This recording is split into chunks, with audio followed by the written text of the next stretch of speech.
إبراهيم إنك حميد مجيد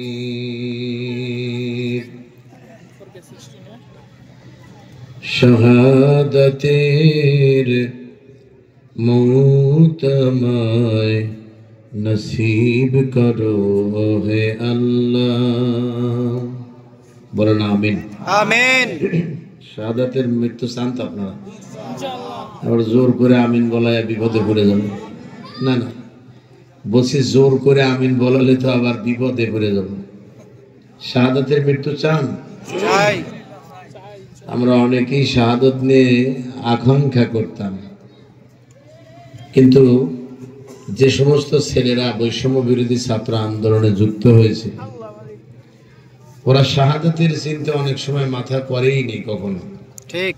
কিন্তু ওরা স্বৈরাচার বিরোধী আন্দোলন করতে গিয়ে নিজেদের জীবনটা জালেমের বন্দুকের গুলিতে হারিয়ে দিল। মহান আল্লাহ যেন ওদেরকে শহীদের মর্যাদা দান করেন। বলেন আমিন। আমিন। জিহাদে যেতে ডাকিছে আমায়, বাতিলের সাথে দিতে পাল্লা কবুল করো হে আল্লাহ। কোরআনের কথা যারা বলেছে কারাবরণ তারা করেছে, তোমার পথে যারা ডেকেছে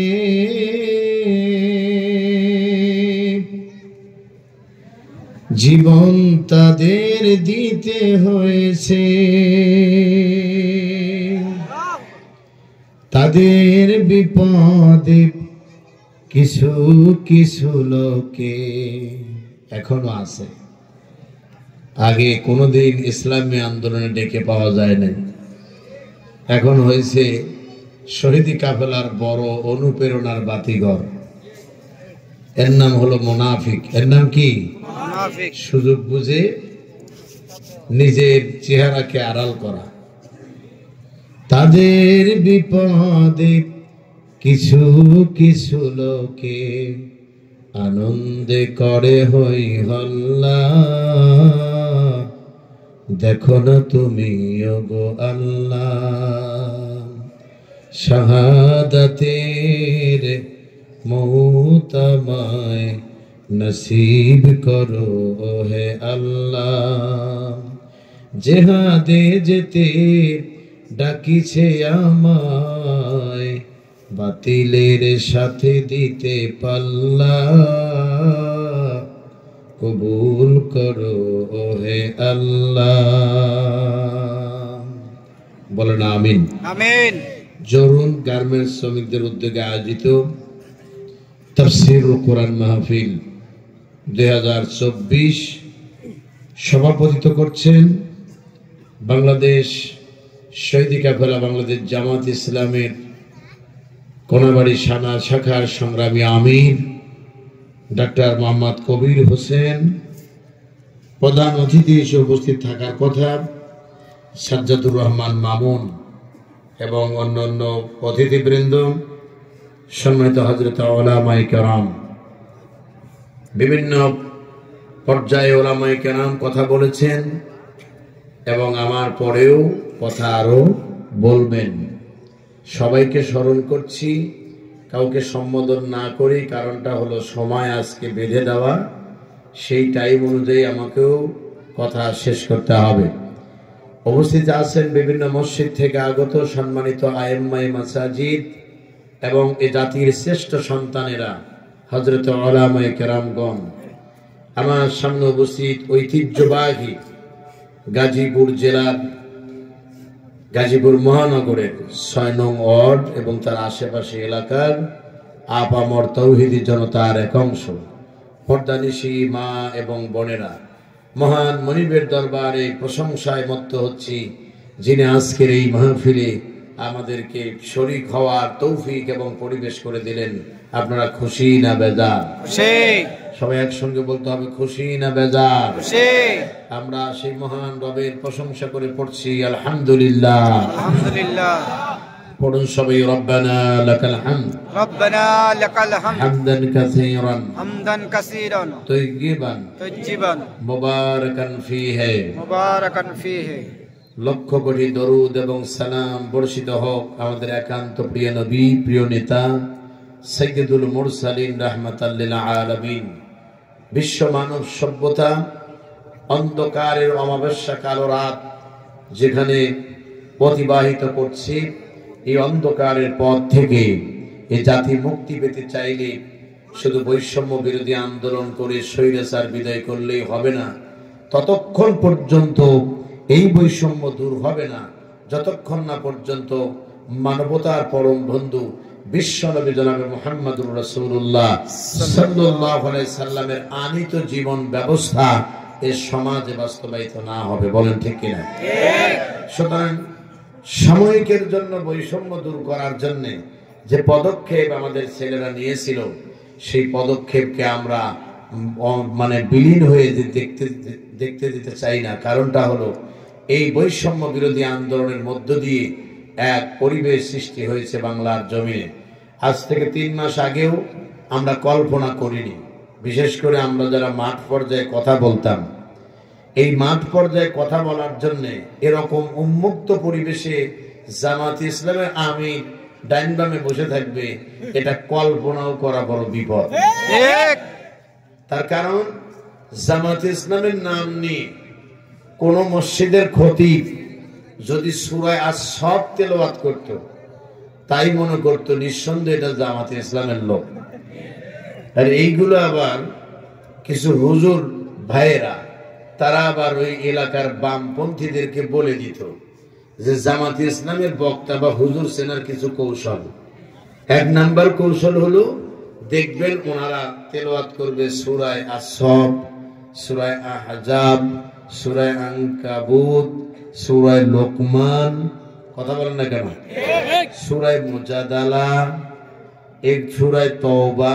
এগুলো যে বক্তাদেরকে বেশি পড়তে দেখবেন, মনে করবেন যে উনি হলেন রাজাকারের চেতনায় বিশ্বাসী। তাহলে বোঝা গেল এই সূরাগুলো আল্লাহ সুবহানাহু ওয়া তাআলা শুধু জামাত ইসলামের জন্য দিয়েছে, আর কারোর জন্য দেয়নি নাকি? মানে চিন্তার রুচি এতটাই দুর্ভিক্ষ নিয়েছে, রূপ নিয়েছে, যা বলে বিবরণ দিয়ে শেষ করা যাবে না। আমার একটা মাহফিলের কথা না বললেই নয়। দাওয়াত নিয়েছি, যে হুজুর বিরোধিতা করেছে হুজুরকে চিনিও না, আমি কোনো দিন দেখা হয় নাই। ইউটিউবের কল্যাণে সে আমাকে দেখেছে, দেখার পরে আমার মাথার টুপিটা দেখে বলেছে উনি তো সাইদি সাহেবের দলের লোক, সুতরাং ওনাকে দাওয়াত দেন, যাই কিছু করেন, 2-4টা মামলা টামলা অথবা কোনো কিছু হতে পারে, এই বিষয়টা খেয়াল রাখেন। লোকজন আমাকে ফোন দিয়ে বললো যে আপনি আসার 4 মাস 5 মাস আগেই তো এলাকার বামপন্থীদের হুজুররাই খুব সচেতন। আমি তখন চিন্তা করলাম যে নিঃসন্দেহে আমার কোনো বক্তব্যে সূরা আস-সাফ অথবা অন্য কিছু তালাশ করে পাইছে, নচেত এইভাবে আমারে বলার কথা না। ঠিক কথা কি বুঝতে পারছেন? অনেক কিছুর কথা বাকি হয়েছে। পরিচিত একটি এলাকা, এখানে এত কথা আমি বলবো না, যত কম বলবো ততই ভালো হবে। বেশি বললেই আবার দোষ আমার উপরেই আসবে, আমি সেটা চাচ্ছি না। কেননা দোষী ব্যক্তিদের একটা বৈশিষ্ট্য হলো, সে চুরি করবে তাকে চোর বলা যাবে না, আসলে উনি ইন্টারন্যাশনাল চোর। কথা কন না? গত 15 বছরে যারা ভোট চুরি করে ক্ষমতায় ছিল, এদেরকে যদি এখন বলেন ভোট চোর, আসলে কিন্তু চুরি করছে, তাও যদি বলেন দেখবেন রাগ করে, হুজুরের ওয়াজ করে কাম নেই, হুজুর আমাদের ভোট চোর বলছে। উনি যে করছে এটা কোনো দোষ নেই। কথা কি বুঝতে পারছেন? মসজিদে বেনামাজির বিরুদ্ধে ওয়াজ করবে, ইমাম সাহেব বলবে যে হুজুর আর কাউকে পায় নাই, আজ আমার সামনে কাতারে দেখছে আর বলতেছে। এলাকায় সুদখোর, সুদ খাওয়া কি হালাল? কথা যারা বলতেছেন না তারা মনে হয় খান নাকি? একটু জবাব দেন, হালাল না হারাম? বাস্তব মুখে কিছু কথা শোনেন, ওয়াজ তো জীবনে বহু শুনেছেন, কিন্তু আমরা তো আজও বাংলাদেশে ইসলাম প্রতিষ্ঠা করতে পারিনি, পারছি কি? সুতরাং ওয়াজের নামে আওয়াজ বাদ দিয়ে কিছু বাস্তবতা বোঝার চেষ্টা করেন।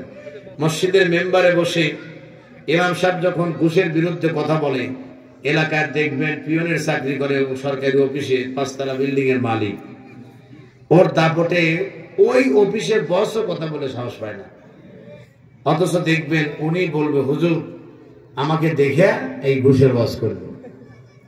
সুদখোর দেখে তাকায় থাকে, উনি যে সুদ খাচ্ছেন, উনি যে ওনার আপন মায়ের সঙ্গে জেনা করতেছেন, ওনার এই গুনার চিন্তা নাই, হুজুর যে বলছে এটাই দোষ। একজন আমার সামনে বসে থেকে ইসলাম বিরোধী কর্মকাণ্ডের কথা বলতেছে। বলছি, ভাই আপনি যা বললেন তাতে ইসলামের মানুষের কাতারে আপনি পড়েন না, দোষ হয়ে গেছে। উনি যে মানুষের কাতারে নাই, এ দোষটা ওনার ভিতরেই ঢোকেনি। আপনারা কি আমার কথাটা মূল্যায়ন করতে পারলেন? গত 2 দিন আগে মাহফিল করেছি আমি লালমনিরহাটের হাতিবান্ধা।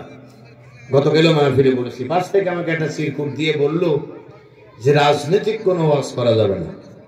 তা আমি তাকায় দেখলাম, দেখি তো আল্লাহর ওলি কি, মানে ওয়াজ বাদে তাকায় আছে, দেখি কি, তাকায় দেখি মুখে দাঁড়িয়ে আছে, মাথায় টুপি আছে, গায়ে পাঞ্জাবি আছে, দেখে মনে হচ্ছে একেবারে ফুটফুটে। আর কিছু বলবো? ফুটফুটে। আমি তাকায় থেকে অবাক নয়নে কি উত্তর দেব তখন মাইকে হাজারো মানুষের সামনে বললাম, ইসলামের ভিতরে যে রাজনীতি আছে এইটা যারা আজও জানতে পারে নাই, তাদের এই মুসলমানিত্ব ছেড়ে দিয়া নতুন করে মুসলমান হওয়ার আহ্বান জানাচ্ছি। তার কারণ আপনি আজও জানেন না যে মানবতার নবী বলেছেন, যে ব্যক্তি মারা গেল তার অন্তরে জিহাদের তামান্না আকাঙ্ক্ষা কিছুই নেই, সে মুনাফিক অবস্থায় মৃত্যুবরণ করলো। আমার নবী বলে গেছেন 1400 বছর আগে, আর আজ আমার কথা শুনে আপনি মনে কষ্ট পাচ্ছেন, তাহলে বোঝা গেল আপনার ভিতরে রুচির দুর্ভিক্ষ হয়েছে। আল্লাহ যেন আপনাকে শুভ বুদ্ধি উদয় হওয়ার মতো হায়াত দান করেন, বলেন আমিন। আপনাকে আমার উপর রাগ করতেছেন না প্রিয় ভাই সাহেব? সুতরাং সেই নবীর আদর্শ বাস্তবায়িত হোক এই জমিনে, এটি আমরা চাই কিনা? আমরা রাসূলের প্রতি দরুদ পড়ছি সাল্লাল্লাহু আলাইহি ওয়াসাল্লাম। সংগ্রামী উপস্থিতি, শহীদের রক্তে ভেজা এই জমিন, শহীদরা যে কারণে রক্ত দিয়ে গেছেন, সেই রক্তের বদলা যেন আমরা নিতে পারি, আল্লাহ যেন তৌফিক দেন। আর এটা হবে কাউকে খুন করার মধ্য দিয়ে নয়, কাউকে কি মামলা দেওয়ার মধ্যে দিয়ে নয়, বরং এটি প্রতিষ্ঠিত হবে মহানবী সাল্লাল্লাহু আলাইহি ওয়াসাল্লামের আদর্শ বাস্তবায়নের মধ্য দিয়ে। তার কারণ একটা পরাজিত শক্তি, অনেক সময় মাহফিলে আমি বলতে শুনি যে বলতেছে যে আল কোরআনের আলো ঘরে ঘরে জ্বলো, ইসলামের শত্রুরা হুঁশিয়ার সাবধান, আওয়ামী লীগের শত্রুরা অথবা আওয়ামী লীগের লোকজন যেখানে আছে হুঁশিয়ার সাবধান। তা আমরা তখন বলি, বেটার এমনি ভয়ে দেশ ছেড়ে পালিয়েছে, তারপর আবার হুঁশিয়ার সাবধান। কথা কি বুঝতে পারছেন? তো বেটারা কি তাহলে দুনিয়ায় থাকবে না নাকি? থাকবে। তবে কথা বলার ক্ষেত্রে আমাদের ভারসাম্য বজায় রেখে কথা বলতে হবে, ঠিক কিনা বলেন? আল্লাহ যেন আমাদের সুযোগ দেন। একটু আমিন বলা যাবে না? আমার বন্ধুগণ, কোরআনুল কারীম থেকে একেবারে সুবিশাল জ্ঞান ভান্ডারের একটি কিতাব, যেখান থেকে আমি একটি আয়াত তেলাওয়াত করেছি এখানে বসে, মানে অনুমান করছি এখান থেকে আবার তেলাওয়াত করছি। অল্প সময়ের আলোচনা, এটি আর মানে বিস্তারিত ব্যাখ্যা করার কোনো সুযোগ নাই। তো তারই অংশ হিসেবে আমি সূরা আস-সাফ থেকে আবার চেতনায় রাজাকার হলাম। আমি আবার সূরা আস-সাফ থেকেই একটা আয়াত তেলাওয়াত করলাম। আল্লাহু আকবার। এবার একটু মন থেকে বলতে হবে, এই যে আয়াত তেলাওয়াত করেছি এর বাংলা অর্থ কি আমার বংশের সাথে মেলে? না। আমার সঙ্গে মেলে? কার কথা? আল্লাহর কথা, আল্লাহ পাকের কথা। সেখানে আল্লাহ পাক বলছেন, তুমিনুনা বিল্লাহি ওয়া রাসূলিহি ওয়া তুজাহিদুনা ফি সাবিলিল্লাহি বিআমওয়ালিকুম ওয়া আনফুসিকুম। পরের অংশটুকু পরে বুঝেন, আগে এইটুকুকে বুঝেন। আল্লাহ পাক বলছেন তুমিনুনা বিল্লাহ, যারা আল্লাহর প্রতি ঈমান আনে, ঠিক আছে, এবং আদর্শ তথা নেতা মানে মুহাম্মদ সাল্লাল্লাহু আলাইহি ওয়াসাল্লামকে 2 নাম্বার। 3 নাম্বার, জান এবং মাল দিয়ে কি জিহাদ বা সংগ্রাম করে। এই মানুষগুলোকে আল্লাহ পাক লাস্টের কথা দিয়ে একটি কথা বুঝিয়েছেন, যালিকুম খায়রুল লাকুম ইন কুনতুম তা'লামুন। আল্লাহ বলছেন এই যে 3টা কাজ তোমাদেরকে দিয়েছি, এই তিনটি কাজ যদি তোমরা বুঝতে পারো, করতে পারো, তাহলে তোমাদেরকে বলছি এটি হলো তোমাদের জন্য কল্যাণকর। সুবহানাল্লাহ কোন কি কল্যাণকর, যদি তোমরা সেটা অনুধাবন করতে পারো। ইন কুনতুম তা'লামুন, যদি তোমরা এটা বুঝতে পারো তাহলে তোমাদের জন্য এই তিনটি কাজই কল্যাণ বয়ে আনবে। তাহলে আজকের সাবজেক্টটা আমরা এভাবে সাজাতে পারি, যদি কল্যাণ প্রাপ্ত হতে চাও উপরোক্ত তিনটি কথা মেনে নাও। বলেন ঠিক কিনা? আপনারা একটু চিৎকার দিয়ে আল্লাহু আকবার বলেন তো। আল্লাহু আকবার। সম্মানিত ভাইরা আমার, পুরো মাঠ খোলা, পুরো মাঠ খোলা, তো সব যেদিকে যাচ্ছে বিভিন্ন রকমের আচার অনুষ্ঠানে আমরা মত্ত থাকতে দেখছি মানুষকে। যারা দাঁড়িয়ে আছেন, মেহরবানি করে আপনারা ইচ্ছা করলে আপনারা বসতে পারেন। এটি কোরআনের মাহফিল, এখানে হতাশার কোনো জায়গা নয়, বরং এখান থেকে মুমিন আলোর এবং আশার প্রদীপ দেখতে পায়। বলেন ঠিক কিনা? আমরা সে আশার প্রদীপ দেখার জন্যই এখানে এসেছি। হযরত উলামায়ে কেরামকে বলবো আমি ঠিক 11টার সময় আমি এখান থেকে নেমে যাব, তাহলে ওই টাইম অনুযায়ী আর মাত্র 52 মিনিট সময় আমার হাতে আছে। এই সময়টুকু আমরা অত্যন্ত গুরুত্বপূর্ণ কিছু কথা বলতে চাই, ইনশাআল্লাহ। বলেন ইনশাআল্লাহ। আল্লাহ যেন কবুল করেন, জোরে বলেন আমিন। আমিন। একটি কথা মুসল্লিদের উদ্দেশ্যে বলে নিই, যারা বিভিন্ন দোকান পাটে বসে আছেন, যাদের কাছে আমাদের মাইকের আওয়াজটুকু চলে যাচ্ছে, আপনারা হয়তোবা সন্তুষ্ট হয়েছেন যে আজকে মাহফিল হয়েছে, এই উপলক্ষে কিছু মানুষ এসেছে, আমরা একটু আনন্দ করে আমাদের সময়টুকু পার করছি। আমি আপনাদের জ্ঞাতার্থে বলতে চাই, এটি কোরআনের মাহফিল। এই মাহফিলকে বেইজ্জতি করার কোন ষড়যন্ত্র যদি আপনার দ্বারা হয়, বা আপনার দ্বারা যদি এই মাহফিলের ইজ্জতকে একেবারে আংশিক অথবা পুরোপুরি ভুলণ্ডিত করার চিন্তা থাকে, তাহলে আদালতে আখিরাতে এ জীবন এবং পরকালে জিল্লতের মালা নিয়ে বিদায় নিতে হবে। বলেন ঠিক কিনা? বিগত 15 বছরের স্বৈরতান্ত্রিক এই দেশে আমরা যা পেয়েছিলাম তা বুক ভরা চিৎকার দিয়ে কান্নায় উদ্বেলিত হয়ে বলেও শেষ করতে পারবো না। আমরা মুসলমানের দাওয়াতে গিয়েছি। কার দাওয়াতে? না বললে একটু কষ্ট পাই। কার দাওয়াতে? মুসলমান। মুসলমানের দাওয়াতে। কোন হিন্দু কি কোন মাহফিলের আয়োজন করে আমাদের দাওয়াত দিয়েছে? কোন খ্রিস্টান দিয়েছে? কোন বৌদ্ধ দিয়েছে? এই মুসলমানদের দাওয়াতে, মুসলমানদের সংবিধান কোরআন নিয়ে আমরা হাজির হয়েছি কোরআনের কথা বলার জন্য। দুঃখ এবং ভারাক্রান্ত হৃদয়ে বক্তাকে ওঠা থেকে শুরু করে নামা পর্যন্ত যে সমস্ত ভয় এবং আতঙ্ক আর যত পরামর্শের নামে মানসিকভাবে হেনস্থা করা হয়েছে, তার অধিকাংশ ক্ষেত্রেই দায়ী হলো মুসলমান নামরূপী মুনাফিকরা। বলেন ঠিক কি? সেই মুনাফিকরা কথায় কথায় বলতো খেলা হবে, কথায় কথায় কি বলতো? খেলা হবে, খেলা হবে। আসো, মানে অহংকার, অহংকার যেন তাদেরকে ঘিরে বসেছিল। এ দুনিয়ার মোহে যেন তারা একেবারে বেমালুম ভুলেই গিয়েছিল আবু জেহেল, উতবা, সাইবাদের কথা। তারা মানুষের কানে শুনতো, কোরআন হাদিস থেকে বুঝতো এই পৃথিবীতে স্বৈরাচার বা স্বৈরাচারিণী যারা হয় তারা পৃথিবীতে সম্মান এবং ইজ্জত নিয়ে বাঁচতেও পারে না, এবং সম্মান নিয়ে ইজ্জত নিয়ে পরকালেও যেতে পারে না। বলেন ঠিক কিনা? ঠিক। জিল্লতের মালা তাদের নসিবে জুটে যায়। আমরা এতটুকু কথা বলতে চাই, এই কথাগুলো বন্ধ করেন। যারা ভলান্টিয়ার দায়িত্ব আছেন, আপনারা মেহরবানি করে একটু গুরুত্বপূর্ণ বিষয়ে কথা আমরা বলতে যাচ্ছি। এইটুকু সময়ের জন্য আপনাদের কাছে অনুরোধ থাকবে, আপনারা মেহরবানি করে ভলান্টিয়ারের দায়িত্ব পালন করবেন। কোনো ভাই এবং কোনো বাচ্চা যেন এই মাহফিলের কোনো বিঘ্নতা ঘটাতে না পারে, এদিকে আপনারা খেয়াল রাখবেন। তাহলে আমরা আমাদের মূল পয়েন্টে চলে যাই। সংগ্রামী ভাইয়েরা আমার, এই কোরআন শরীফ আমি আপনাদের সামনে খুলেছি কোরআন থেকে দুটি কথা বলার জন্য, তাফসীরুল কোরআন মাহফিলে। গত 15 বছরের ইতিহাস বলার জন্য আমরা এখানে বসি নেই, এটি আপনারা জানেন। তবে মানুষের ভিতরে কিছু আবেগ, ভালোবাসা কাজ করে, করে না? বলেন। এই জরুনের জমিনে আবুল বাশার হেলালি আজকে নতুন নয়। আবুল বাশার এক পরিচিত নাম, অনেকে দেখে নাম জানে, অনেকে না দেখে নাম জানে। নাম জানে আবুল বাশার হেলালি নামে একজন অযোগ্য একজন আলেম আছেন। এজন্য আজকের মাহফিলে নতুন করে পরিচিত হওয়ার কিছু নেই, শুধু আছে দেবার। বলেন ঠিক কিনা? আমরা দিতে চাই। যারা বসেছেন অভিনন্দন জানাচ্ছি হেলালি সাহেবের পক্ষ থেকে, আল জাদিদ এবং মাজলিসুল মুফাসসিরিন এবং হেলালি ফাউন্ডেশনের পক্ষ থেকে। চলুন আমরা আমাদের মূল কথায় ফিরে যাই। তাহলে আমাদের আজকের টপিক ছিল কি? উপরের 3 দফা মেনে নাও যদি তোমরা কল্যাণ প্রাপ্ত হতে চাও। বলেন ঠিক কিনা? 1 নাম্বার হলো তুমিনুনা বিল্লাহ, আল্লাহর প্রতি বিশ্বাস, অবিচল বিশ্বাস আল্লাহর প্রতি। এই যে কথা বলতে গেলে আবেগ মনে পড়ে।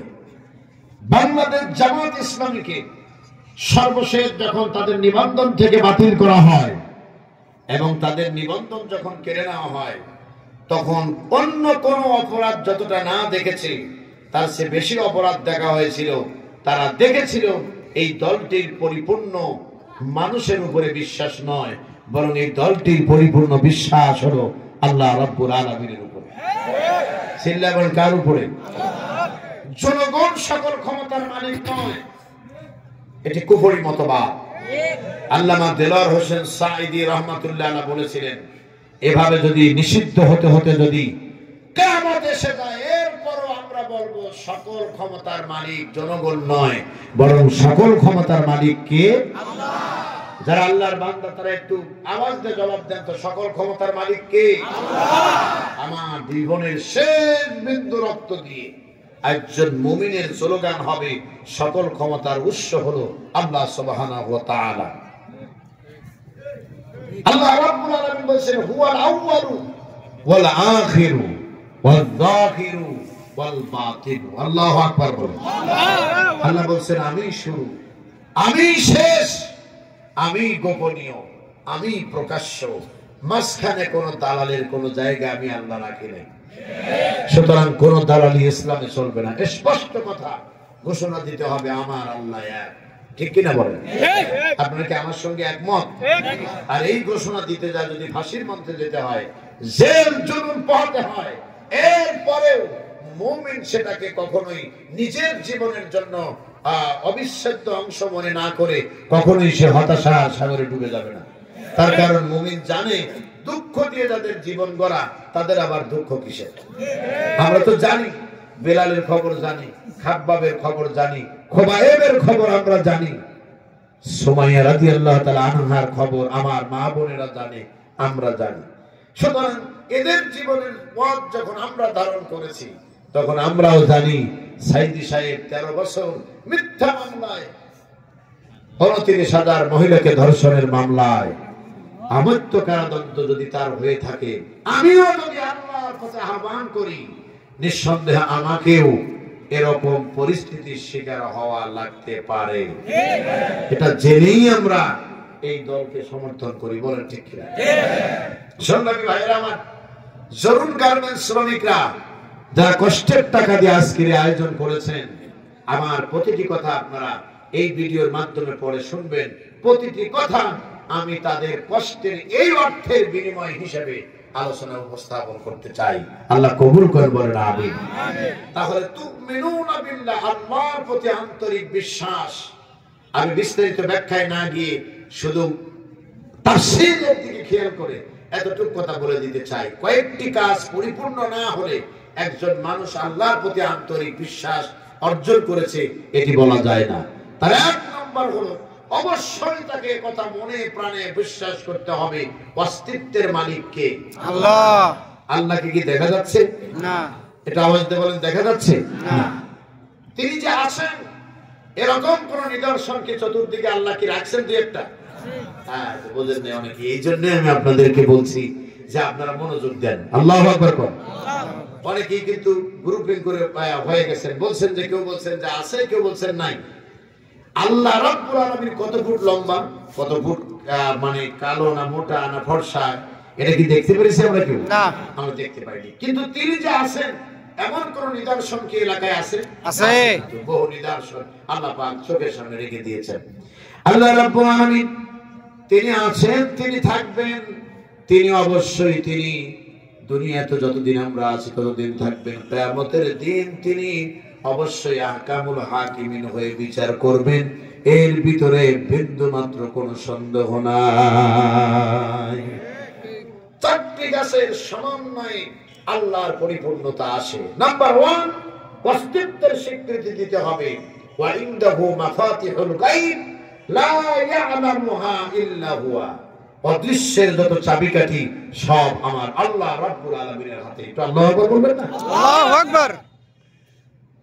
আমরা অনেকেই বলে থাকি আমাদের রাসূল গায়েব জানেন। নাউযুবিল্লাহি মিন যালিক। গায়েব জানার কেবলমাত্র অধিকার হলেন আমার আল্লাহ রাব্বুল আলামিনের। আমরা যখন কালেমা পড়েছি, আমরা বলেছি লা ইলাহা ইল্লাল্লাহু মুহাম্মাদুর রাসূলুল্লাহ সাল্লাল্লাহু আলাইহি ওয়াসাল্লাম। আমি সাক্ষ্য দিচ্ছি পরের কালেমাতে আশহাদু আল্লা ইলাহা ইল্লাল্লাহ ওয়া আশহাদু আন্না মুহাম্মাদান আবদুহু ওয়া রাসূলুহু।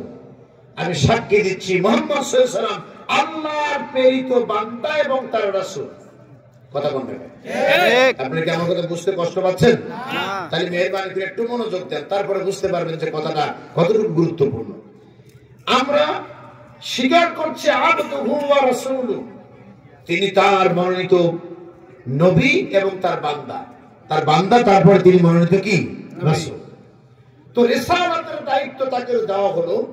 আমাদের কিছু মুসলমান নামরূপী অত উৎসাহিত মানুষগুলো মুহাম্মদ সাল্লাল্লাহু আলাইহি ওয়াসাল্লামকে আল্লাহর বান্দার কাতারে না রেখে আমার আল্লাহর সঙ্গে সম্পৃক্ত করে দিয়ে মুশরিক হওয়ার ষড়যন্ত্র করে। বলেন ঠিক কিনা? ঠিক। আমরা ধিক্কার জানাই, আমরা ধিক্কার জানাই। মনে রাখবেন, এদেশে ইসলাম যদি কায়েম হয়ে যায় তাহলে সমস্ত মুশরিকদের সকল দরজা বন্ধ করে দেওয়া হবে।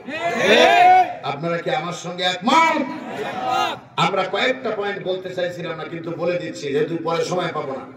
ইসলাম যদি এদেশে কায়েম হয়ে যায় আর এদেশের অনেক প্রভাবশালী ইসলামী স্কলার আলহামদুলিল্লাহ আপনারা বলতে পারেন আগামীতে পার্লামেন্টের তারা প্রতিনিধিত্ব করবে ইনশাআল্লাহ। ইনশাআল্লাহ। ইনশাআল্লাহ বলেন মিয়া? ইনশাআল্লাহ। আপনারা কি চান না যে হুজুররা পার্লামেন্টে যায়?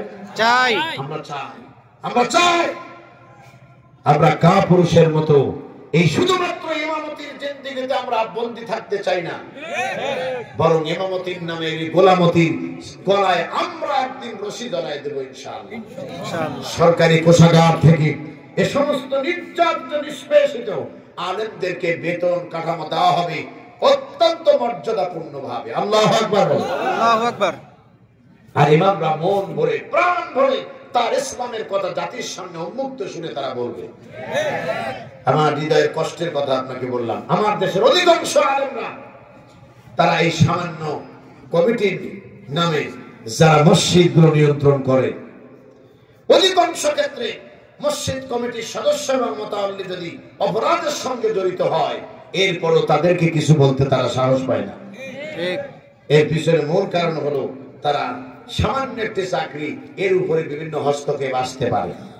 প্রিয় ভাই সব, 2 নম্বর হলো এদেশের মহিলাদেরকে বলা হচ্ছে ইসলাম যদি ক্ষমতায় আসে মহিলারা নাকি কোনো সম্মান নিয়ে চলতে পারবে না। পৃথিবীর ইতিহাস হলো মুহাম্মদ সাল্লাল্লাহু আলাইহি ওয়াসাল্লামের কর্তৃক আল্লাহ রাব্বুল আলামিন নারীদের যে অধিকার দিয়েছেন, পৃথিবীর সমস্ত নারী জাতি মুহাম্মদ সাল্লাল্লাহু আলাইহি ওয়াসাল্লামের জন্য যদি জীবন পর্যন্ত দিয়ে দেয় এরপরেও তার ঋণ শোধ করতে পারবে না। ঠিক। আমার ভাইরা, আমি আরেকবার আপনাদেরকে স্মরণ করছি, আপনারা মনোযোগ দিয়ে কথাগুলো শুনবেন। মুহাম্মদ সাল্লাল্লাহু আলাইহি ওয়াসাল্লাম নারীদের জন্য যা করেছেন, সুতরাং তার আদর্শ দেওয়া ধর্মে অনুসরণ করলে, প্রতিষ্ঠিত হলে তারাও সেই মর্যাদা পাবে। এদেশে মহিলা মেডিকেল কলেজ কি এককভাবে আছে? মহিলা বিশ্ববিদ্যালয় আছে না। মহিলা বড় ধরনের কোন শিল্প কারখানা শুধু মহিলারা চাকরি করবে এমন আছে না। আর ইসলাম যদি কায়েম হয়ে যায় মহিলা বিশ্ববিদ্যালয় হবে, সেখানে পুরুষের যাওয়া নিষেধ। ঠিক। মেডিকেল বিশ্ববিদ্যালয় থেকে মহিলা 7 জন বের হবে, আর মহিলাদের গুরুত্বপূর্ণ চিকিৎসার জন্য পুরুষ মহিলার গায়ে হাত দিতে পারবে না। আজকে বোকার স্বর্গে আমাদেরকে ঢুকিয়ে দিয়েছে। তারা বলতেছে ইসলাম কায়েম হয়ে গেলে নারীকে এক ঘরে ঢুকিয়ে দিবে। তুমি তো ইসলাম সম্পর্কে আজও কিছু বুঝতেই পারো না। তোমার সুন্দরী স্ত্রী সিজার করার জন্য ডাক্তারের কাছে নিয়ে গেছো, অন্য পরপুরুষ ডাক্তার তোমার স্ত্রীর কাপড় খুলে সিজার করে দিচ্ছে, তুমি প্রতিবাদ করতে পারতেছ না। আর ইসলাম যখন কায়েম হয়ে যাবে, ওই নারীর ওই অপারেশন থিয়েটারে ঢোকা নিষেধ পুরুষের জন্য, আর কেউ ঢুকতে পারবে না। চাকরি মহিলাদের গার্মেন্টসের শাড়িতে ঘুরতে হবে না, বরং মহিলারা মর্যাদা নিয়ে চাকরি করবে এবং মহিলা সেক্টরে কেবলমাত্র মহিলারাই চাকরি করবে, অন্য কোনো পুরুষ সেখানে ঢুকতে পারবে না। কে বলছে মহিলারা চাকরি করতে পারবে না? এই সমস্ত বোকা কথা আর আমাদের বলবেন না।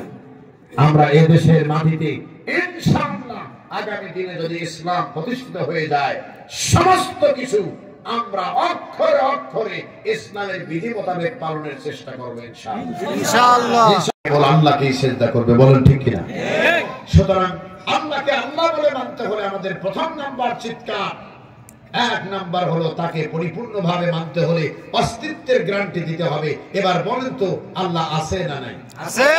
আল্লাহ আছে, আছে। আমার 5ই আগস্টে বেশি ঈমান বেড়ে গেছে, আল্লাহ আছে বলে সুবহানাল্লাহ বল। তার কারণ সাইদি সাহেব একটা কথা বলছিলেন। সাইদি সাহেব বলেছিলেন, যেদিন ক্ষমতা থাকবে না সেদিন এই সমস্ত এমপি মন্ত্রীদের কোমরে রশি বেঁধে প্রশাসন টেনে নিয়ে কোথায় উঠাবে? কোর্টে উঠাবে। কথা বল না? অবাক করা বিষয় হলো, এখন সেই এমপি মন্ত্রীদেরকে কোমরে রশি লাগায়া আদালতে উঠানো হচ্ছে চতুর্দিক দিকে। আগে আমরা দেখতাম যাদেরকে কোর্টে নেওয়া হতো তাদের জন্য মানুষ চিৎকার করে কাঁদতো, নিও না। আর এখন দেখি চতুর্দিক দিয়ে শুধু উড়ে যা ঘুষি দিতে চায়। একটু ছেড়ে দেন, আমরা একটু খেলে নিই। কথা বল না? কেন একটু ছেড়ে দেন, একটু খেলি। কেন খেলা কথা বহু শুনেছি, আমি প্রতিটি মাহফিলেই বলি, না বললে আমার ভালো লাগে না। কথা বল না? কেন মাকরাস করে করে বলতো, দেখতে দেখতে 15 বছর, সামনে আরো 5 বছর, মানুষ বাসে কত বছর। চিৎকার দিয়ে বলতো খেলা হবে। একটু কিভাবে বলতো বলেন তো? একটু মাকরাস করে বলেন, খেলা। চিন্তা করছেন তো কথাবার্তা। আর খেলবে কার সাথে বলেন? খেলার কি কোনো জায়গা আছে? সব খেলা শেষ, এবার আসল খেলা সামনে দেখবা। সে আসল খেলার নাম হলো এই কোরআনের খেলা। বলেন ঠিক কিনা? আর শাহরিয়ার কবির নাই, নাস্তিক মনসুররা আর নাই। এদেশের মাটিতে জাফরুল্লাহ আর বাংলাদেশের মুসলমানদের কোমলমতি সন্তানদের সিলেবাস নিয়ে আর নাটক করতে দেওয়া হবে না। কথা বলেন ঠিক কিনা? এদেশের সন্তানেরা, মুসলমানের সন্তানেরা মুসলমানদের সিলেবাসে পড়বে। এই অধিকার আমার। একজন হিন্দু ভাই বোন, তিনি তার মূর্তি পূজা করবে, তার উপাসনালয়ে যাবে, এটা যেমন তার নৈতিক অধিকার। হিন্দু যেমন গেল, খ্রিস্টান তেমন তার গির্জায় যাবে, এটা তার নৈতিক অধিকার। সে তার ধর্মগ্রন্থ গবেষণা করবে, তার নৈতিক অধিকার। আমি মুসলিম, মুসলিম হিসেবে আমি আমার ধর্মগ্রন্থ পড়ব, ধর্মীয় আচার অনুষ্ঠান এবং ধর্মীয় প্রার্থনালয়ে আমি ঢুকবো, এটা আমার নৈতিক অধিকার। এটা তারা খর্ব করেছে, আশা করি তারা দুনিয়াতে জিল্লত নিয়ে বাঁচতে পারবে না। ইজ্জত নিয়ে বাঁচতে পারবে না, তাদের জিল্লতের মালা গলায় নিয়ে বিদায় নিতে হবে ইনশাআল্লাহ। বলেন, আমরা পৃথিবীর ইতিহাস আমরা জানি, আমাদের মন বারবার বলতেছে কিন্তু বলে সাহস পাচ্ছি না। কেন পাচ্ছি না জানেন? তার কারণ আমাদের তো মাথায় টুপি আছে। কি করেন? কুকুরের কাজ কুকুর করেছে, কামড় দিয়েছে পায়, তাই বলে কি কুকুরের পায়ে কামড় দেওয়া মানুষের শোভা পায়?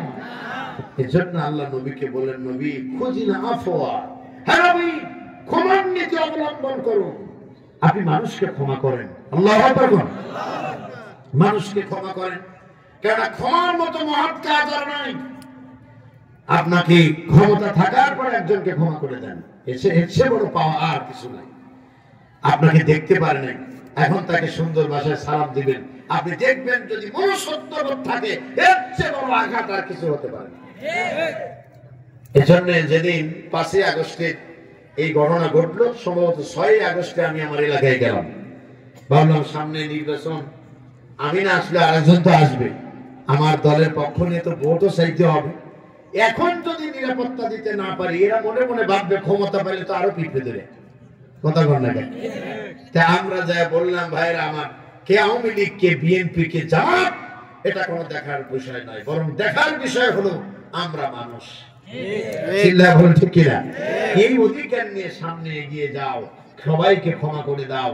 আর যদি মেজর কোন প্রবলেম থাকে, কারোর অধিকার নিয়ে, নৈতিকতা নিয়ে, সম্পত্তি নিয়ে কেউ যদি দখল করে থাকে, আর যদি তাকে এক ফোঁটা রক্ত জড়িয়ে থাকে, প্রতি ফোঁটার রক্তের বদলা এই বাংলাদেশের জমিনে জালেমদের কাছ থেকে আদায় করা হবে ইনশাআল্লাহ। ইনশাআল্লাহ। আর ইনশাআল্লাহ বলেন না কেন? ইনশাআল্লাহ। আমরা সাইদি সাহেবকে ভালোবাসতাম আল্লাহর জন্য। কার জন্য ভালোবাসতাম? আল্লাহর জন্য। তেনার প্রতিটি কথা, এক ছাত্রলীগের এক নেতা আমাকে ফোন দিয়ে বললো, ভাই হুজুরের তো সব কথা মিলে যায়। বললো না হুজুর রাজাকার ছিল তো, মেলাটা বড় কঠিন, এখন মিলে দিতেছে, বুঝতে চাও। জ্বর ফুটাই গেলে বাদাম বাদা খুব বেশি উপকারে আসে না, চলে গেছে। সাইদি সাহেব একটা উদাহরণ বলছেন, গতকাল আমি একটু বলছিলাম শেষের দিকে।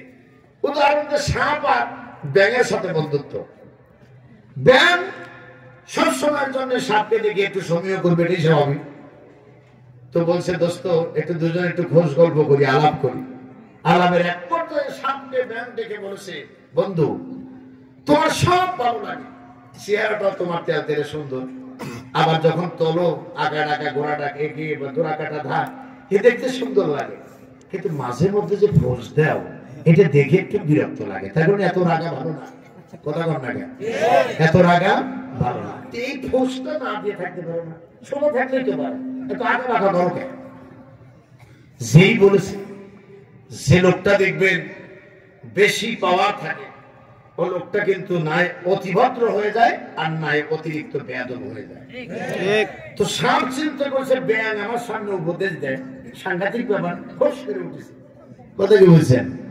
ব্যাঙ চিন্তা করছে, সর্বনাশ, আমার বন্ধু তো আগের সুরত ফিরে এসে লাভ দিয়ে তা পানির ভিতরে পড়ছে। পানির ভিতরে পড়ার পরে কিছুক্ষণ পর যেই শুনছে ফোঁস, পাশেই ছিল লাঠি হাতে দাঁড়াইয়া হেদায়েতুল্লাহ নিয়ে রাখাল। কি নিয়ে? হেদায়েতুল্লাহ। একটা আওয়াজ দিয়ে বলেন, কি? হেদায়েতুল্লাহ। এইটা নিয়ে দাঁড়ায় আছে রাখাল। যেই দেখছে ঘুরে দেখে সাপ ইচ্ছা মতো করে গাড়ি ভর দিছে। আপনি বলেন তখন কি আর ফোঁস দেওয়ার ক্ষমতা আছে? কথা বলেন আছে? নাই। কিছুক্ষণ পর ব্যাঙ উপরে উঠে আসছে, দোস্ত ঠান্ডা হয়েছে নাকি দেখে। আল্লাহ রস্ত উপরে এসে দেখে সিদরাতুল মুনতাহায় পৌঁছে গেছে। কাছে বসে থেকে সোজা হয়ে শুয়ে আছে। ব্যাঙ সাপের কাছে বসে থেকে দুঃখ করে, দোস্ত সেই ভালো হইলে, কিন্তু সময় থাকতে হলো না, ঠিক নিজের জীবনটাকে বরবাদ করে দিলা। ঠিক।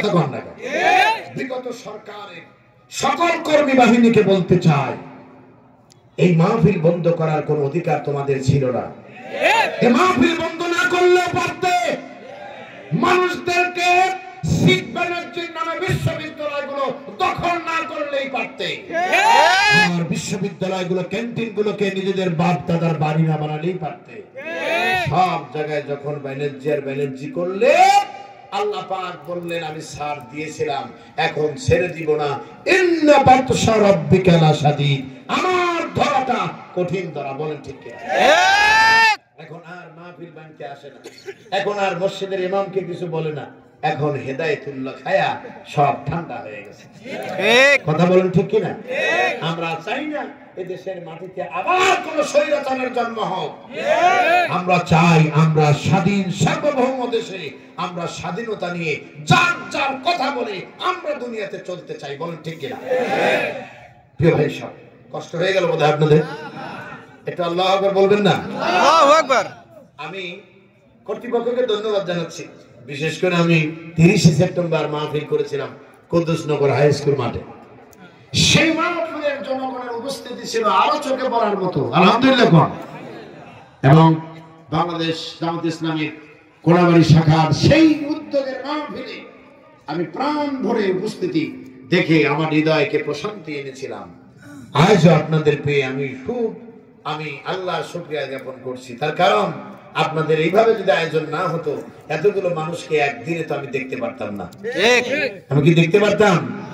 আমি একটু আগে আমার গাড়িতে যখন চরুন মোড় ঘুরে যখন ইসলামের দিকে যাচ্ছিল, আমার সামনে আমার এক বন্ধু বসেছিলেন, আমি বললাম এখন যদি সামনের সিটে থাকতাম তাহলে আমার গাড়িটা থামানো লাগতো। তো বললো কারণ কি? বললাম এটা জরুরি, আপনাকে বুঝতে হবে। এমন লোক আমার সামনে দিয়ে হেঁটে গেছে, আমি হেলালির গ্লাস টেনে খুলে ফেলে দিতাম। আল্লাহু আকবার কোন। তো এতগুলো মানুষকে দেখার যে সুযোগ পেয়েছি, এর জন্য কি আল্লাহর প্রশংসা আমরা করতে পারি না? আলহামদুলিল্লাহ বলেন। আলহামদুলিল্লাহ। আপনারা আমাকে পেয়ে অসন্তুষ্ট হন নাই তো? না। আলহামদুলিল্লাহ। কার জন্য ভালোবাসি আমরা? আল্লাহর জন্য। একটু হাদিসটা বলেন, মানা হাব্বা লিল্লাহ ওয়া আবগাদা লিল্লাহ ওয়া আতা লিল্লাহ ওয়া মানা লিল্লাহ ফাকাদ ইসতাকমালাল ঈমান। বলো আল্লাহু আকবার। আমরা আল্লাহর জন্য একজনকে ভালোবাসি, আবার আল্লাহর জন্য একজনের সঙ্গে শত্রুতা করি, আবার আল্লাহর জন্য দান করি এবং তার খুশির জন্য দান করা থেকে বিরত থাকি। নবীজি বলেছেন এমন কাজ কেউ যদি করে সেজন্য ঈমানের শীর্ষ পর্যায়ে পৌঁছে গেছে। বলো আল্লাহু আকবার। আমাদের এই ভালোবাসার জন্য পরকালে জান্নাতে যাওয়ার কারণ হয়, বলেন আমিন। তাহলে কি বলতেছিলাম? তুমিনুনা বিল্লাহর কথা বলতেছিলাম। এক নাম্বার অস্তিত্ব, দুই নাম্বার হলো গুণের বিশ্বাস করতে হবে। এবার বলেন তো আল্লাহ রাব্বুল আলামিনের গুণ আছে না নাই? আছে। আরো জোরে বলতে হবে, আছে না নাই? আল্লাহ রাব্বুল আলামিনের গুণের বিবরণ দিয়ে শেষ করা যাবে না। তার কারণ এই যে আমরা মানুষগুলো বসে আছি, বাড়িতে যদি বাবার মতো আমার চেহারা হতো, আমার বাবার মতো চেহারা হতো, আপনার ভাইয়ের মতো ভাইয়ের চেহারা হুবহুব মিলে যেত, তাহলে আমরা বুঝতে পারতাম না, মহিলারাও জানতে পারতো না কে ভাই, কে বোন, কে মা, কে স্ত্রী। বলেন ঠিক কিনা? আল্লাহ রাব্বুল আলামিন তা না করে প্রত্যেকটাকে সৃষ্টি করেছেন, আর সৃষ্টি করে বলেছেন ফি আইনি সূরাতিন মা শাআ রাক্কাবাক। আল্লাহ বলছেন যেখানে যেটা প্রয়োজন, যেমন প্রয়োজন, যেভাবে প্রয়োজন, সেই প্রয়োজন মিটায় দিয়া আমি আল্লাহ রাব্বুল আলামিন আমার বান্দাকে আমি আল্লাহ পাক দুনিয়াতে সৃষ্টি করেছি। কেউ কারোর সঙ্গে চেহারার মেশে না। আর মাকে, বাবা, ছেলে, এদেরকে ডিভাইডেড করতে আর কষ্ট করতে হয় না। সুবহানাল্লাহ বললেন না? আমার বন্ধুগণ, একই মাটিতে আছে একরকম গাছ, একই মাটিতে কাঁঠাল গাছ, কাঁঠালের একরকম স্বাদ। একই মাটিতে আছে আম গাছ, আমের একরকম স্বাদ। আবার আমের মধ্যে ভিন্নতা আছে, কোনটা হাড়িভাঙ্গা, কোনটা ন্যাংরা, কোনটা গোপাল ভোগ। কত নাম দিয়ে আমরা আমগুলো আমি উপভোগ করলাম। আল্লাহ পাক ডেকে বলে এ সকল কৃতিত্ব আমি আল্লাহ রাব্বুল আলামিনের। সংগ্রামী ভাইয়েরা আমার, এত গুণে গুণান্বিত হই যে মহান রব্বুল আলামিন তিনি পৃথিবীকে সাজালেন। সে আল্লাহকে যদি মানতে চাও, এই গুণের সঙ্গে অন্য কাউকে কোনো শরীক করা যাবে না। 3 নাম্বার বলছি, খুব সংক্ষেপে বলছি। 3 নাম্বারটা হলো আল্লাহ রাব্বুল আলামিনকে ক্ষমতার মালিক মানতে হবে। এটা আওয়াজ দেবেন, ক্ষমতার মালিক কে? আল্লাহ। সত্যি তো ক্ষমতার মালিক? ক্ষমতার মালিক আল্লাহ রাব্বুল আলামিন। বিগত সরকার তারা বলেছিল আমরা 41 সাল পর্যন্ত এদেশের মাটিতে টুপিদারির উপর অত্যাচার চালায় যাবে। তারা কি পেরেছে? না। কথা বলেন, তারা কি পেরেছে? না। 41 সালকে যদি 24 এর সঙ্গে মাইনাস করেন কত আছে? 16 বছর নাকি? 16 নাকি 17? 17। 16 বছর। 16 বছর না 24 এর সাথে 17 বছর, তো 41 সাল। 17 বছর আগেই আল্লাহ পাক বললেন এত অত্যাচার করে আর দুনিয়াতে থাকা যাবে না। তাহলে বোঝা গেল ওই মানুষের ক্ষমতা বাহ্যিক যদি একটু লাফালাফি দেখাও যায়, আসল ক্ষমতার মালিক কে? আল্লাহ। ফেরাউন স্বৈরাচারিত করে কি করেছিল আপনি সর্বশেষ কথাটা একটু টাচ দিয়ে বুঝিয়ে দিই। এমন মারা মারতে শুরু করলো, আল্লাহর পক্ষ থেকে মুসা আলাইহিস সালামকে বললেন, মুসা আজকের রাতের পরে আর আপনাকে এলাকায় থাকতে দেওয়া হবে না, যেভাবেই হোক অত্যাচার করবে। 4 তারিখে বাংলাদেশ জামাত ইসলামীকে নিষিদ্ধ করলো নির্বাহী ক্ষমতা বলে। বলেন ঠিক কিনা? করছে কিনা বলেন? 5 তারিখে আল্লাহ রাব্বুল আলামিন একেবারে ডাইরেক্ট মুসা আলাইহিস সালামের ঘটনার মতো আল্লাহ ওদেরকে নিষিদ্ধ করে দিলেন। কিভাবে হলো? মুসা আলাইহিস সালামকে আল্লাহ পাক বলেন, মুসা আজকের রাত্রে তোমার দলবল নিয়ে, তোমার বাহিনী নিয়ে তুমি সোজা বেরিয়ে যাবে ফজর হওয়ার আগে। কি হওয়ার আগে? এটা আওয়াজ দিতে হবে। কি হওয়ার আগে? ফজর হওয়ার আগে এটা নিয়ে বেরিয়ে যেতে হবে। মুসা আলাইহিস সালাম তার দলবল নিয়ে রওনা দিয়েছেন, বিশাল এক বাহিনী। আল্লাহু আকবার কোন। যাইতে যাইতে তিনি চলে গেলেন লোহিত সাগরের একেবারে পাদদেশে। এদিকে ফজর হয়ে গেছে।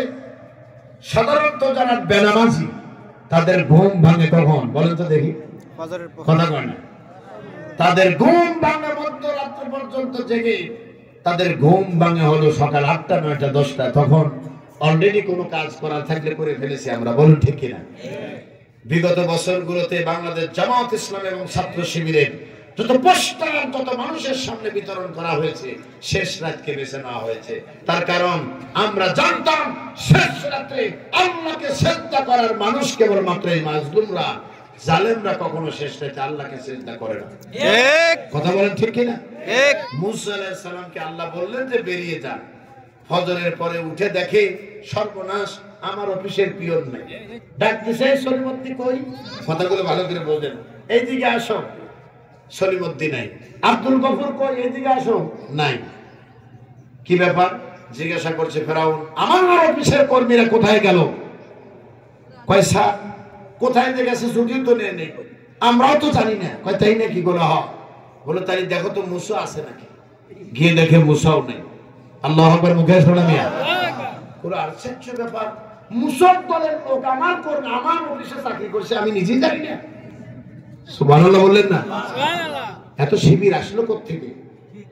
কথা কয় না।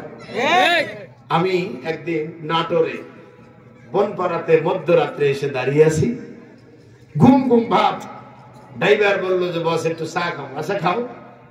দেখি পুলিশের গাড়ি এবং পুলিশের কয়েকজন সদস্য একসাথে বসে চা খাচ্ছে। তো বিগত বছরগুলোতে তো পুলিশ দেখলে একটু ফাঁকে থাকতে পারে। তাহলে তুই চা নিয়ে গাড়িতে বসে খাবো না, আমি যাবোই নেই জায়গা। কথা কি বুঝতে পারছেন? তার কারণ ভিতরে ভিতরে আমার অনেক অভিজ্ঞতা আছে, যা বলতে পারবো না। পুলিশ ধরে নিয়ে আমাকে কথা পর্যন্ত বলছে কয় টাকা আছে দেন। তাহলে এই অভিজ্ঞতা তো আপনি পড়েন নাই, পড়ছেন কি? কতটা পড়েন। তো মজার কথা হলো বনপাড়াতে একটা ছোট অল্প বয়সে একটা পুলিশ এসে আমাকে বলতেছে, আসসালামু আলাইকুম হুজুর, ভালো আছেন? আপনি কি হেলালি সাহেব? তাই আমি বললাম যে আমি এত লোকালে টুপি খুলে নামলাম, তাও আমার চিনে ফেলে দিলেন, করো নাকি? কয় আপনি রংপুর মিঠাপুকুরে মাহফিল করেছেন, তা আপনি কি করেন? কয় আমি আপনাদেরই লোক। সুবহানাল্লাহ। আমি ওসি সাহেবের অফিসের দায়িত্বে আছি। তখন আমার ওই মুসার কথা মনে পড়লো, ফেরাউনের সময়ের কথা। পুরো মানে ফেরাউনের অফিসে আল্লাহ রাব্বুল আলামিন রেখে দিয়েছে মুসার কর্মী। সুবহানাল্লাহ বলেন। তথ্য আসতে কি আর বেশি সময় লাগবে? কথা কয় না। তথ্য আসতে বেশি সময় লাগবে? আমি দেখে তাকায় রইলাম, বললাম তুমি এখানে গুরুদাসপুর থানাতে তুমি ওসি সাহেবের? কয় যে গানম্যান আমি, দেখেন আমার কাছে অস্ত্র আছে। আমি বললাম ঠিক আছে, অস্ত্র থাকে যাই থাকে তুমি ওখানে দাও, বেশি ভালো লাগতেছে না, দাও। তার কারণ তোমরা যে ওই অবিশ্বাসী লোকের আমরা জানি। সুবহানাল্লাহ কর। পরে বাধ্য হয়ে তাদের কাছ থেকে দূরে গেলাম। মুসা আলাইহিস সালামকে আল্লাহ বললেন যে এখান থেকে বেরিয়ে যাও, দলবল নিয়ে চলে যাও। বাইরে যাওয়া দেখে ওর অফিসের লোকজন সব হারায় গেছে। ফেরাউন বলল এইবার আর দেরি করা যায় না, চলো যাই, যেখানে পাই অফিসের গুলোকে আগে মারবো, এরপরে মুসাকে ধরে মারবো। কথা কি বুঝতে পারছেন? খেলা হবে। এইবার রওনা দিল খেলার জন্য। সারাশি আক্রমণ, যত সময় লাঠিয়াল বাহিনী নিয়ে রওনা দিয়েছে, এর মধ্যে আল্লাহর হস্তে লোহিত সাগরের পাদদেশে পিঠ লাগাইয়া মুসা আলাইহিস সালাম ইচ্ছা মতো ওয়াজ করতেছে। বলেন সুবহানাল্লাহ। বহু দেরি হয়ে গেছে আসতে ফেরাউনের। ওয়াজ এমন জমে গেছে আর কেউ লোকমা দিয়েও সাহস পাচ্ছে না। সুবহানাল্লাহ।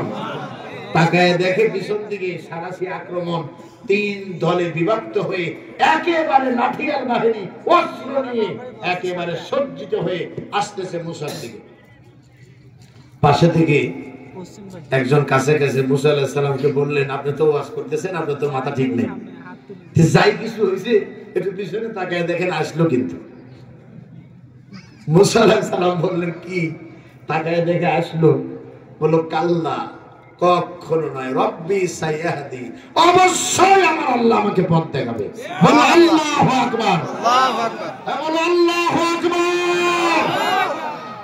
মুসা আলাইহিস সালামের এই স্লোগান আর বর্তমান সময়ের জালেমদের বিরুদ্ধে ছাত্রদের স্লোগান। তারা বলেছিল এক কথা এক দাবি, স্বৈরাচার তুই কবে যাবি? ঠিক। এই স্লোগানে উৎকণ্ঠা উদ্বেলিত হয়ে সবাই সামনের দিকে এগিয়ে গেল।